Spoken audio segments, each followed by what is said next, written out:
সিংহাসনের মহাসংগ্রামের আগে দেখিয়েছিলাম কলকাতা উত্তরে উত্তেজনা তাপস রায়কে ঘিরে, আজ কলকাতা দক্ষিণে কসবায় এবার দেবশ্রী চৌধুরীকে ঘিরে ক্ষোভ বিক্ষোভ।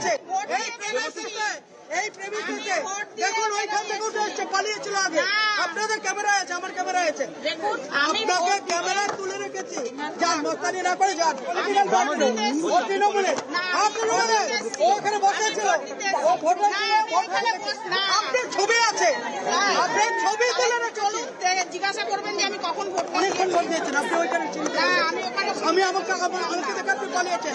বেশি ইয়ে করে লাভ নেই, আপনারা ইয়ে করছেন এখানে। দেবশ্রী চৌধুরী রায়গঞ্জে জিতেছিলেন, 5 বছর সাংসদ ছিলেন, তারপরে তার জায়গা পরিবর্তন করে কলকাতা দক্ষিণ, সেই কলকাতা দক্ষিণে এখন বচসা। দেবশ্রী চৌধুরীর সঙ্গে কথা বলবো প্রতিনিধি অভিজিতের সঙ্গে।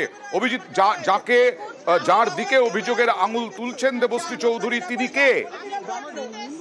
তিনি হচ্ছেন এই এলাকার তৃণমূল কংগ্রেসের কর্মী এবং নেতৃত্ব বলা যেতে পারে, ব্লক তৃণমূল কংগ্রেসের। অভিযোগটা কি তাহলে?